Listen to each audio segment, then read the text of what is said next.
Hello दोस्तों, कैसे हैं आप? उम्मीद है अच्छे होंगे और आपकी तैयारी अच्छे से चल रही होगी। जैसा कि आपको पता है, अभी हम लोग अलजेब्रा पे बात कर रहे थे और बीच में सेट पर भी बात कर रहे थे। इसके पहले मैं आप लोगों को 6 सेट बता चुका हूँ। आज का जो क्लास होगा वो अलजेब्रा का नहीं बल्कि सेट लेकर आए हैं।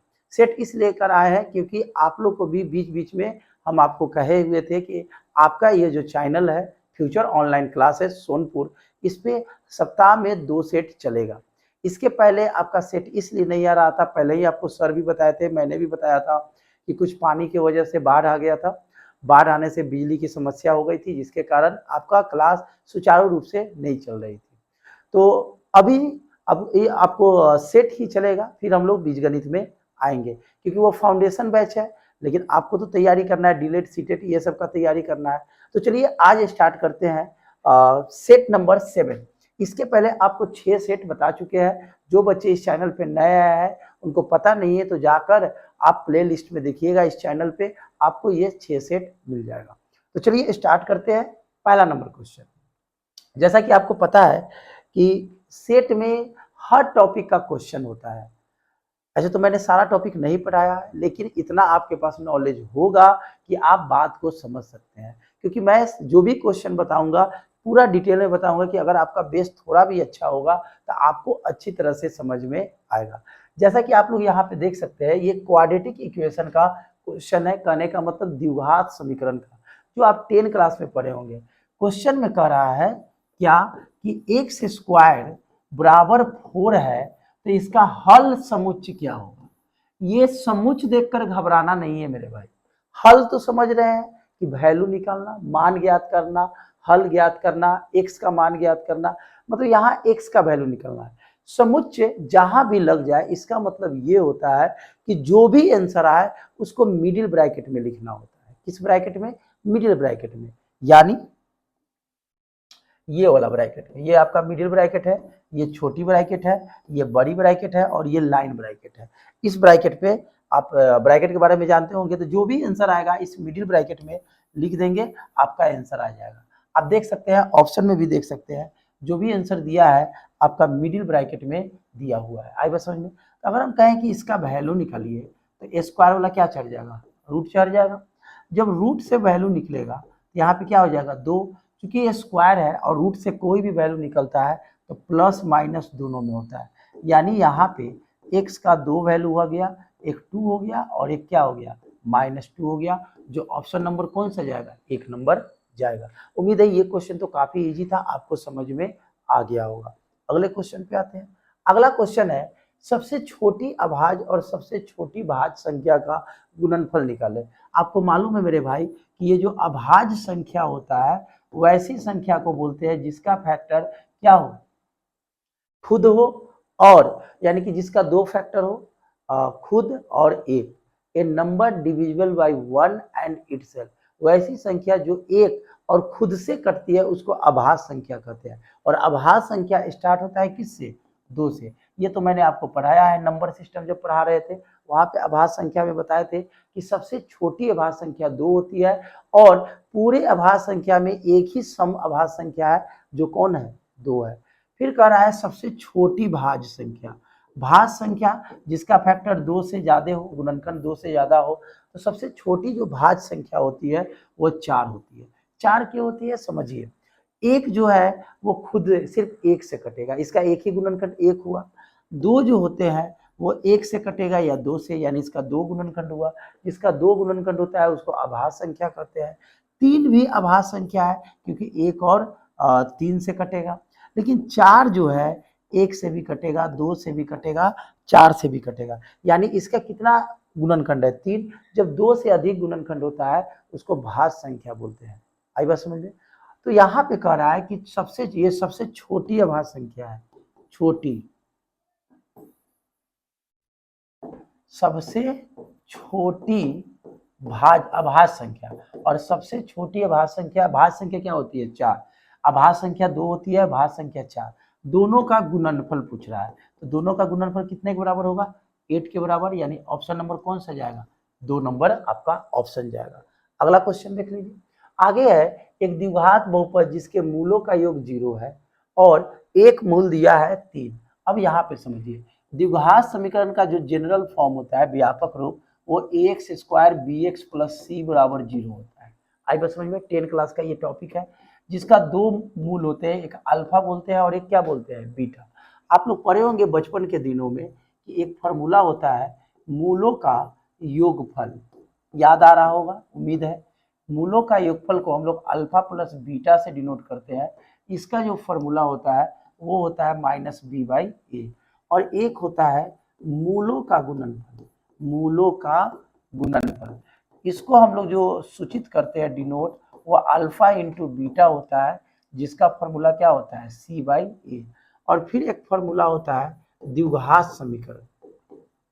द्विघात समीकरण का जो फॉर्मूला होता है वो होता है a into x square minus alpha plus beta x plus alpha beta बराबर 0। और यही गुना वाला जब भाग में आ जाता है तो आपका 0 हो जाता है। यहाँ पे ये a लिख भी सकते हैं, नहीं भी लिख सकते। चलिए a को इसको हटा देते हैं।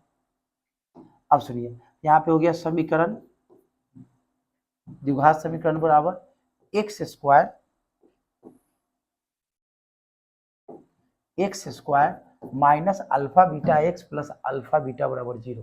तो मुझे क्या निकलना है, बहुपद निकलना है। ये समीकरण दे दिए, कोई बात नहीं है, जब यह समीकरण है तो 0 देते हैं, जब बहुपद होता है तो ये 0 हट जाता है। ओके, अब देखिए आगे। तो क्वेश्चन में ये है कि मूलों का योग दिया है, यानी अल्फा प्लस बीटा बराबर क्या दिया है, 0। अल्फा प्लस बीटा बराबर क्या दिया है, आपका 0 दिया है। इसमें से एक मूल दे दिया है, एक मूल मतलब अल्फा का वैल्यू 3 प्लस बीटा बराबर क्या हो गया, 0। अगर हम कहें कि यहाँ से बीटा निकालिए तो प्लस वाला इधर क्या हो जाएगा, माइनस हो जाएगा। तो अगर हम यहाँ से कहें कि द्विघात, यहाँ पे आप समीकरण की जगह पे क्या कर दीजिए, बहुपद लिख दीजिए। यहाँ पे क्या लिख देते हैं, द्विघात बहुपद, जिसका ये फॉर्मूला होता है x square minus alpha plus beta into x plus alpha beta. आई बात समझ में? ओके, अब जरा देखिए, इसमें अल्फा प्लस बीटा चाहिए और अल्फा इंटू बीटा। तो क्वेश्चन में अल्फा प्लस बीटा का तो वैल्यू 0 दे दिया है, और जब गुणनफल पूछेगा अल्फा इंटू बीटा, तो अल्फा का वैल्यू यहाँ पे एक अल्फा का वैल्यू कितना दिया है, 3, और बीटा निकाले हैं -3। तो प्लस माइनस माइनस कितना आ जाएगा, -9। अब क्वेश्चन में क्या पूछ रहा है, द्विघात बहुपद। तो द्विघात बहुपद का ये वाला फॉर्मूला होता है, इसमें आप वैल्यू को पुट कीजिए। तो यहाँ पे देखिए, ये आपका फॉर्मूला है। ओके, अब देखिए आप एक चीज और बता दें, समीकरण और बहुपद में ज्यादा का अंतर नहीं होता है। जब ये 0 हटा दीजिएगा तो आपका क्या बन जाएगा, आपका समीकरण न होकर क्या बन जाएगा, बहुपद बन जाएगा। ठीक है, बहुपद यहाँ से अगर आप ये 0 को हटा देते हैं तो क्या बन जाएगा, आपका समीकरण बन जाएगा।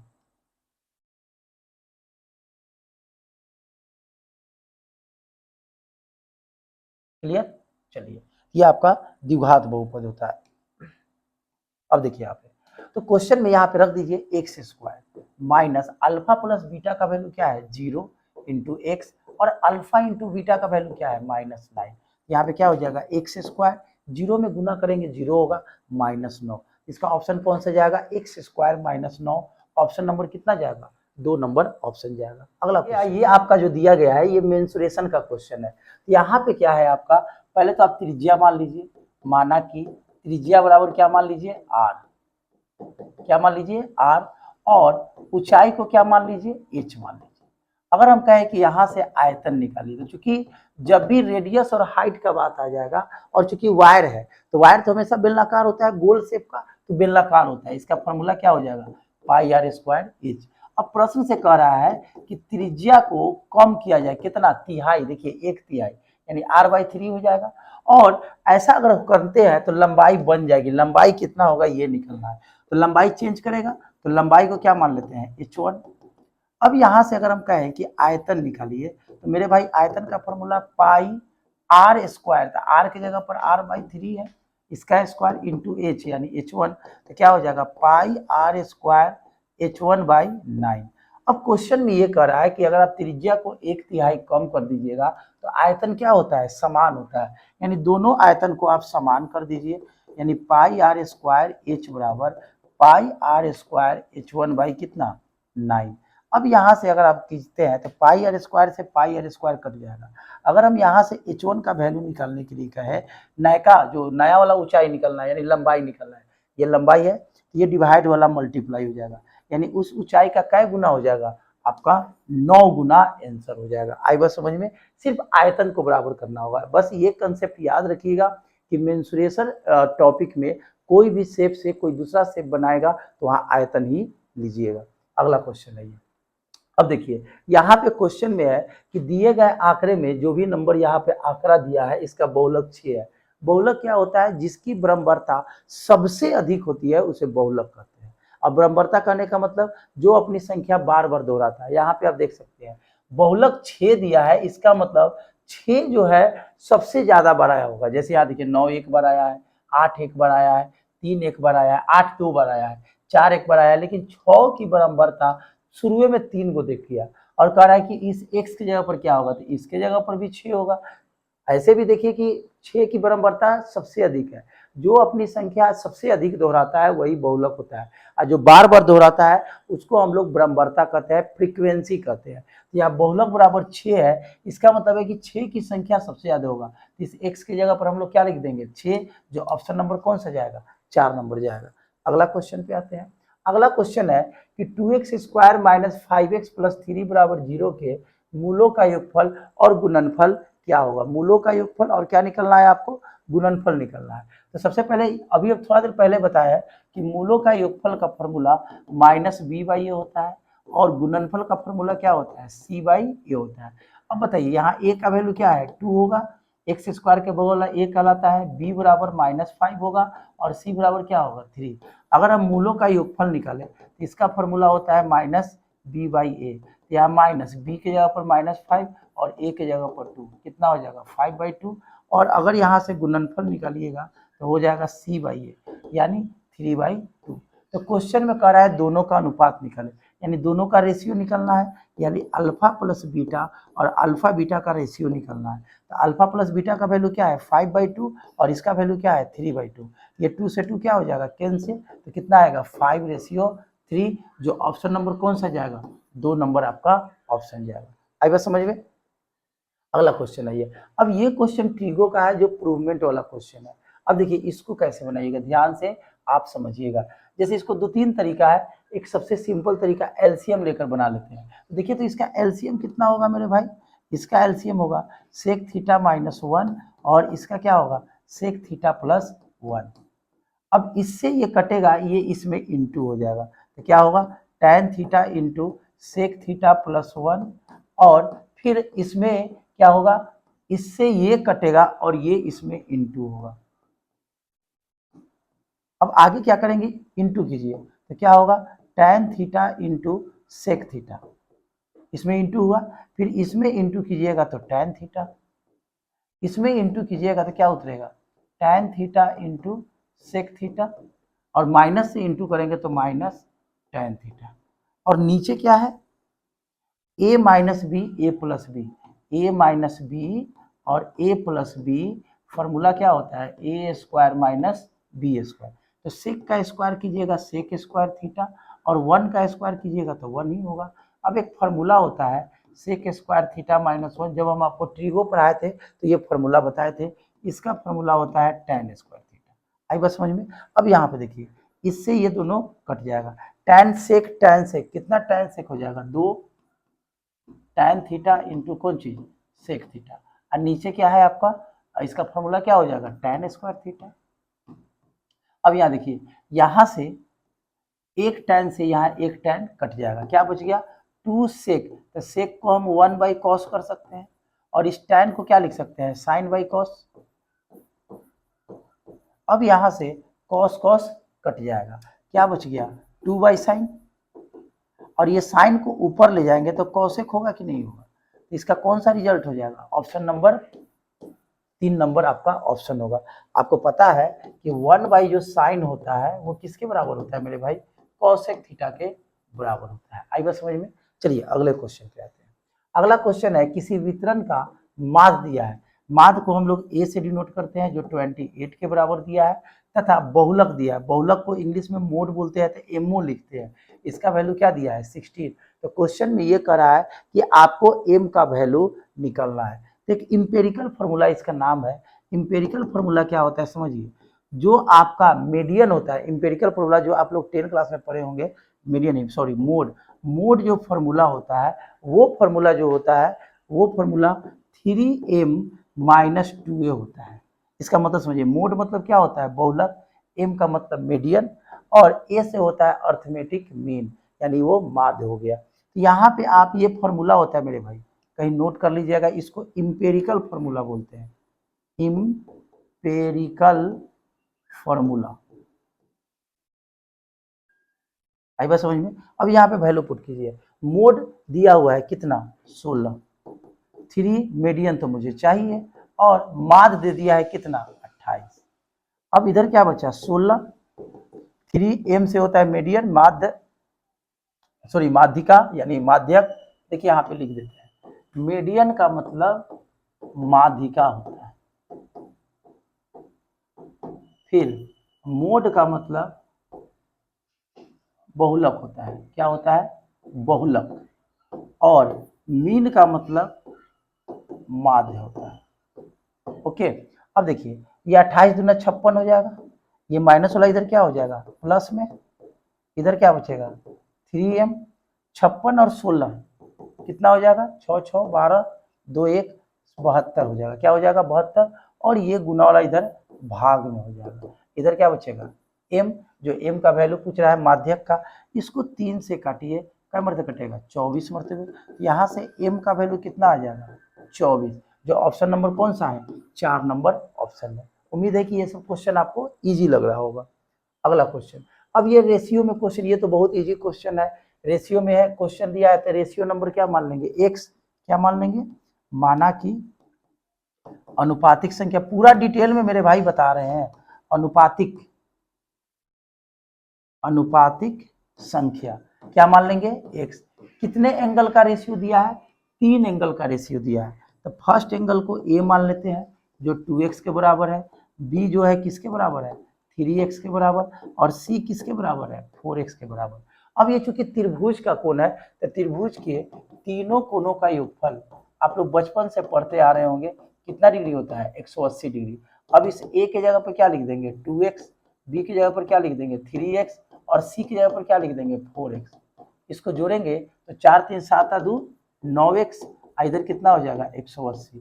जब इसको भाग लगाइएगा तो कितना मरतबे कटेगा 20 मरतबे, तो x का वैल्यू कितना आ गया 20। अब हम कहें कि कोण a निकालो, तो कोण a कितने के बराबर है 2x के बराबर, तो 2 गुना 20 कितना डिग्री हो जाएगा 40। कोण b निकालो, तो b है 3x के बराबर, तो 3 गुना 20 कितना हो गया 60। कौन सा ऑप्शन मिल रहा है, देखिए तो 4 नंबर ऑप्शन मिल रहा है कि नहीं मिल रहा है। और कौन सी निकालिए, कौन सी 4x के बराबर है, तो 4 गुना 20 कितना हो जाएगा 80 डिग्री, यानी ऑप्शन नंबर कौन सा जा रहा है 4। ये सब बहुत इजी क्वेश्चन है। अगला क्वेश्चन पे आइए। अब ये क्वेश्चन देखिए कैसे बनेगा, Q का मान अंश में बताना है, अंश बोले तो डिग्री में। एक बात बताइए, अगर यहाँ पे साइन नहीं रहता, सपोज यहाँ पे x रहता, तो आपको ये गुणनखंड करने आता कि नहीं, कैसे गुणनखंड करते हैं, इसको लिख देते हैं 2x का स्क्वायर, फिर ये 4x, फिर ये 1 का स्क्वायर, फिर आप बोलते हैं ये सर a है और ये आपका क्या है b है, तो बीच वाला किस पे टूटेगा 2ab पर, यहाँ पे लिख देंगे 2x square minus 2ab plus b square, गुणनखंड कर रहे हैं। अब ये किस फॉर्मूला पे हो गया, a माइनस बी का जो होल स्क्वायर होता है a square minus 2ab plus b square होता है, इसको हम लिख सकते हैं 2x माइनस 1 का होल स्क्वायर। तो हमने क्या बोला, इस साइन की जगह पर x मान लिया है। सपोज अगर हम साइन लेके बनाएंगे तो कैसे बनाएंगे, ऐसे ही ना बनाएंगे, 4 sine square q minus 4 sine q plus 1 बराबर क्या 0। इसको हम क्या लिख सकते हैं 2 साइन क्यू का whole square minus 4 sine q plus 1 का स्क्वायर। अब ये a का काम करेगा और ये कौन सी का काम करेगा b, जैसे इसको बताया है। अब जरा देखिए, ये हो जाएगा 2 साइन क्यू का होल स्क्वायर, इसको तोड़ देंगे 2 साइन क्यू, ये 2a, थोड़ा सा रुकिएगा, 2 फार्मूला से a के जगह पर 2 साइन क्यू और b की जगह पर क्या लिख देंगे 1, फिर ये गुना कीजिएगा तो ये बीच वाला आ जाएगा कि नहीं आ जाएगा, आ जाएगा, और ये हो गया 1 का स्क्वायर। ओके, अब जरा देखिए, ये a square minus 2ab plus b square, formula क्या हो जाएगा, ए माइनस बी का whole square, a minus b का क्या हो गया आपका होल स्क्वायर हो गया।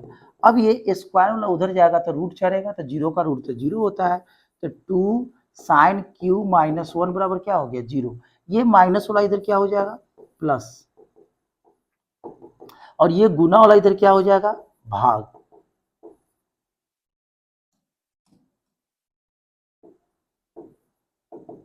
हो गया। अब सुनिए, इसका तो काम नहीं, बस आपको ये समझाने के लिए लिखे थे। अब सुनिए, ये जो 1/2 होता है, जब त्रिकोणमिति पढ़ाए थे तो बताए थे कि 1/2 जो होता है साइन 30 का वैल्यू होता है, कितना का वैल्यू होता है 30 का, ये साइन साइन खत्म हो गया तो क्यू का वैल्यू कितना डिग्री हो जाएगा 30 डिग्री, जो आपका ऑप्शन नंबर कौन सा है ए नंबर, यानी 1 नंबर आपका ऑप्शन है। अगले क्वेश्चन पे आते हैं। अगला है सभी कोण एक दूसरे के समान होते हैं, समकोण यानी 90 डिग्री, ये किस रूप में कहा गया है। ये बात जो बोला गया है ये यूक्लिड साहब बोले हुए थे। जैसे मैथ में ज्योमेट्री चैप्टर में एक प्रमेय होता है जिसको इंग्लिश में थ्योरम बोलते हैं, एक एक्सियोम होता है जिसको अभिगृहित बोलते हैं, एक होते हैं थ्योरम जिसको हिंदी में क्या बोलते हैं प्रमेय, और एक होता है एक्सियोम जिसको हम लोग हिंदी में क्या बोलते हैं अभिगृहित। तो अभिगृहित जो होता है ना, अपना एक विचार लोग देते हैं, बड़े बड़े जो मैथमेटिशियन होते हैं वो अपना एक विचार देते हैं। तो ये यूक्लिड साहब बोले थे कि कोई भी समकोण लीजिए एक दूसरे के क्या होते हैं समान होते हैं, तो ये क्या है अभिधारणा है, वो अपना एक विचार दिए थे, तो ये क्या है अभिगृहित नहीं है, अभिधारणा है उनका कि सभी कोण समकोण होते हैं। प्रमाण नहीं है, ना परिभाषा है, ना अभिगृहित है। प्रमाण तो जान रहे हैं जिसको हम लोग प्रूफ करते हैं, थ्योरम को प्रूफ करते हैं। परिभाषा जो होते हैं, जो डिफिनीशन आप समझ रहे हैं, और अभिगृहित जो होते हैं वो भी प्रूफ किया जाता है, लेकिन अभिधारणा जो होता है अपना विचार दिया हुआ रहता है। तो यूक्लिड साहब ये बात बोले हुए थे, अभिधारणा था उनका। अगले क्वेश्चन पे आते हैं। अब देखिए ये आपका टेंजेंट ऑफ सर्किल का क्वेश्चन है, वृत्त की स्पर्श रेखा का। जैसे ध्यान समझिएगा, ये ज्योमेट्री का क्वेश्चन है। एक मान लीजिए सर्किल है, हमने क्या बना दिया सर्किल, जो कितना त्रिज्या है इसका, इसका त्रिज्या जो दिया है आपका 5 सेंटीमीटर का त्रिज्या दिया है। ओके, मान लीजिए सेंटर को हम ओ मान लिए दिया है, सेंटर यानी केंद्र ओ, इससे 13 सेंटीमीटर की दूरी पर, कितना दूरी पर 13 सेंटीमीटर, मान लो यहाँ पे कोई बिंदु है पी बिंदु मान लिए। ओके, इससे 13 सेंटीमीटर की दूरी पर, ओके थोड़ा सा और सीधा कर देते हैं, मान लीजिए यहाँ पे पी कोई बिंदु है, ये कितनी दूरी पर है 13 सेंटीमीटर की दूरी पर है। ओके, 13 सेंटीमीटर की दूरी पर स्थित बिंदु पी से वृत्त पर स्पर्श रेखा पी क्यू खींचा गया। यहां से मान लीजिए ये पी क्यू खींचा गया, आई बात समझिए, ये स्पर्श रेखा है मेरे भाई, ये आपका क्या है स्पर्श रेखा जो होती है त्रिज्या के साथ हमेशा 90 का कोण बनाती है। तो जैसे ही 90 का कोण बनाएगी, मान लीजिए यहाँ पे कौन सा स्पर्श रेखा है पी क्यू, इसको हम क्यू मान लेते हैं, पी क्यू, तो एक तरह से समकोण त्रिभुज हो गया। तथा पी आर है तो इधर से एगो पी आर भी मान लेते हैं इस तरह से, ये आपको हम मान लेते हैं आर। ओके, ऐसे हम मान लिए। तो यहाँ पे कह रहा है P Q O R, P Q O R का क्षेत्रफल निकलना है। जरा देखिए तो, अगर ये 5 सेंटीमीटर है मेरे भाई, ये भी कितना होगा 5 सेंटीमीटर होगा। तो अब उसके बाद ये 13 सेंटीमीटर की दूरी पर है, तो ये भी तो 13 सेंटीमीटर, ये तो दोनों के लिए है। और ये जो स्पर्श रेखा है, एक थ्योरम है कि किसी भी वृत्त में अगर कोई बाहर बिंदु से, जैसे ये वृत्त है, ये कोई बाहरी बिंदु है, यहाँ से जो आप स्पर्श रेखा खींचते हैं ना, दोनों की दूरी आपस में क्या होती है बराबर। तो कहा गया है वृत्त की स्पर्श रेखा में ये एक कंसेप्ट है कि वृत्त के बाह्य बिंदु से, वृत्त के बाह्य बिंदु से खींची गई स्पर्श रेखा की लंबाई आपस में क्या होती है बराबर होती है। मेरा कहने का मतलब ये पी क्यू और पी आर आपस में क्या है बराबर, तो ये बराबरे हो गया, ये बराबरे हो गया, और ये कॉमन ही है। तो दोनों आपस में क्या हो गए, बराबर। जब दोनों आपस में बराबर हो गए और क्वेश्चन में कह रहा है कि इसका क्षेत्रफल निकालिए, तो ऊपर वाला निकाल लेंगे तो नीचे वाला भी तो वही होगा, और दोनों को जोड़ देंगे, पूरा का क्षेत्रफल क्या होगा, निकल जाएगा। आई बात समझ में? अब सुनिएगा, अब यहाँ पे क्वेश्चन में सबसे पहले ये परपेंडिकुलर है, ये आपका ये परपेंडिकुलर मान लेते हैं तो ये बेस होगा, और ये 90 यहाँ पे जैसे यहाँ पे अगर हम कहें कि ये वाला वैल्यू निकालिए, ये वाला, ये तो हाइपोटेनस का काम करेगा। इस तरह से देख रहे हैं, जैसे ये सर्किल है और ये आपका पी है, हम ऐसे मिला दिए, ये 90 डिग्री हो गया। ये आपका कौन सी काम करेगा, हाइपोटेनस का। आई बस समझ में, हाइपोटेनस का काम करेगा। और यहाँ पे ये क्या है आपका 13 है। तो एक चीज और यहाँ पे देखना है कि ये हाइपोटेनस हो गया, ये 90 डिग्री के सामने वाला क्या हो गया, हाइपोटेनस, और ये आपको निकलना है। ये मत समझिएगा कि ये आपका कर्ण है, ये मत समझिएगा, क्योंकि 90 डिग्री के सामने वाली भुजा कर्ण होती है। यहाँ पे 90 डिग्री जहाँ स्पर्श रेखा बनती है वही 90 डिग्री बनती है। ये 90 डिग्री के सामने वाली भुजा कर्ण होगी। अगर हम कहें कि ये वैल्यू निकालिए, तो कर्ण के स्क्वायर में से हम किसका स्क्वायर घटा देंगे, परपेंडिकुलर का। यानी अगर हम कहें कि पी क्यू का लेंथ निकालिए, तो आप क्या कीजिएगा, 13 का स्क्वायर कर दीजिएगा और 5 का स्क्वायर माइनस कर दीजिएगा। यहाँ पे 169 और ये हो जाएगा 25, तो कितना हो जाएगा 144, जिसका वैल्यू कितना हो जाएगा 12। ये वाला वैल्यू कितना आ गया, 12 सेंटीमीटर आ गया। क्योंकि समकोण त्रिभुज है, तो ये तो आपका हाइपोटेनस हो गया। तो जो समकोण त्रिभुज का क्षेत्रफल होता है वो क्या होता है, फॉर्मूला 1/2 बेस इंटू हाइट। तो अगर हम कहें कि इसका क्षेत्रफल निकालिए, इसका, आई बस समझ में, इसका वैल्यू निकालिए इसका, तो फॉर्मूला क्या होगा 1/2, आधार 12 को मान लेते हैं और ऊंचाई को क्या मान लेते हैं 5। ये क्या मर से कटेगा 6 बार में, तो कितना आ गया 30। तो ऊपर वाला का एरिया 30 आया, तो नीचे वाला का भी एरिया कितना होगा 30।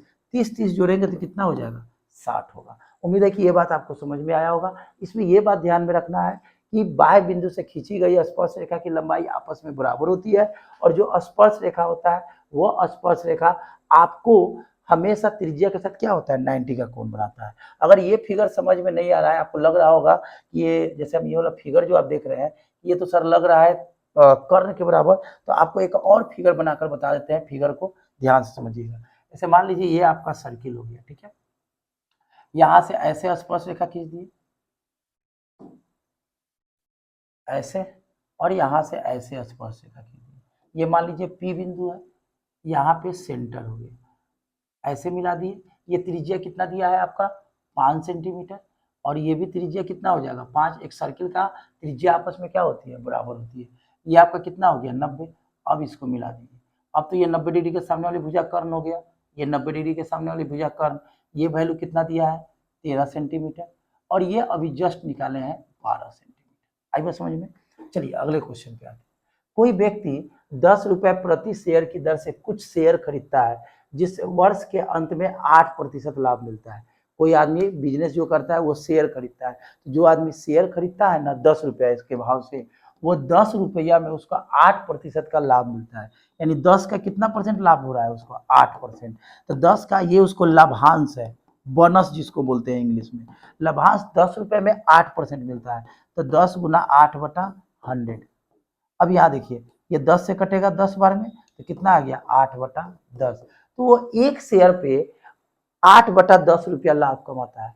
उसका कुल लाभ कितना है 300। तो क्वेश्चन में कह रहा है वो कितना शेयर खरीदा था, तो मान लीजिए पूरा वो लाभ कमाया 300, तो पूरा लाभ कितना कमा रहा है 300, और एक शेयर पे लाभ कितना है 8/10। इससे अगर आप भाग दे दे तो पूरा शेयर का वैल्यू निकल जाएगा। ये डिवाइड वाला ऊपर जाएगा तो मल्टीप्लाई, और नीचे हो गया 8। 8 से इसको भाग दीजिए, 8 तरीके 24, कितना बचेगा यहाँ पे 6 बचेगा, कटेगा नहीं। ऐसा करते हैं दूसरे टेबल को लेते हैं। ये मान लीजिए 2 से 4 बार में कट गया, फिर ये 2 से कितना बार से कटेगा 5 बार में कट गया। अब ये तो कट जाएगा 4 सत्ते 28, 4 सत्ते 28 और 4 पचे 20, मल्टीप्लाई कर दीजिए। 50 25 के 5 2, 7 पचे 35 और 2 37। तो वो कितना टोटल शेयर खरीदा होगा 375 रुपए का शेयर खरीदा होगा। आई बस समझ में? चलिए अगले क्वेश्चन पे। अब ये तो बड़ा इजी है, ये आप लोग कोऑर्डिनेट में पढ़े होंगे, ऐसे अभी हम कोऑर्डिनेट पढ़ाए नहीं है, लेकिन बचपन के दिनों में पढ़े होंगे कि ये फर्स्ट कोऑर्डिनेट है, ये सेकंड कोऑर्डिनेट है, ये थर्ड कोऑर्डिनेट है और ये फोर्थ। ये एक्स होता है, ये एक्स डैश, ये वाई होता है, ये वाई डैश। ये बेचारे होते हैं प्लस प्लस फर्स्ट कोऑर्डिनेट में, सेकंड होते हैं माइनस प्लस, थर्ड कोऑर्डिनेट जो होते हैं माइनस माइनस होते हैं, और फोर्थ जो होते हैं प्लस माइनस होते हैं। तो इसमें देखिए माइनस है और क्या है यहाँ पे प्लस, तो कौन कोऑर्डिनेट में जाएगा, सेकंड कोऑर्डिनेट में आपका चला जाएगा, यानी ऑप्शन नंबर कौन सा होगा, 1 नंबर ऑप्शन होगा। अगला क्वेश्चन, अब ये क्वेश्चन देखिए 6 tan square theta minus 6 cos square theta का मान क्या होगा। यहाँ पे देखिए 6 tan स्क्वायर थीटा है और -6, ये ऊपर जाएगा तो sec स्क्वायर हो जाएगा कि नहीं हो जाएगा। दोनों में से क्या करते हैं, 6 -6 कॉमन लेते हैं, तो ये माइनस वाला क्या हो गया प्लस, और ये प्लस वाला इधर क्या हो गया माइनस। अब आपके दिमाग में एक बात चल रहा होगा कि सर ये माइनस क्यों कॉमन लिए, क्योंकि इसका वैल्यू 1 होता है, इसका वैल्यू क्या होता है 1। आपको ट्रिगो में पढ़ाए हुए हैं कि sec square theta minus tan square theta value क्या होता है 1। 6 एकम 6, तो आंसर कितना आएगा -6, ऑप्शन नंबर कितना 2। चलिए अब क्वेश्चन आपका नहीं रहा, तो आप देख सकते हैं कि आज आपको फिर से एक सेट बताया जिसमें 15 क्वेश्चन महत्वपूर्ण क्वेश्चन थे जो एग्जामिनेशन में पूछे जाते हैं, उसी टाइप का क्वेश्चन। तो आज का क्लास कैसा लगा जरूर मुझे कमेंट करके बताएंगे, दोस्तों में लाइक करेंगे और अपनी पढ़ाई सेट से भी करते रहेंगे। ये आपका 7वां नंबर सेट है, फिर अगले दिन एक और सेट पे बात करेंगे, क्योंकि आपसे हम वादा किए हुए हैं कि हर वीक में 2 सेट आपको मिलेगा। तो चलिए मिलते हैं नेक्स्ट सेट में, तब तक के लिए नमस्कार, जय हिंद।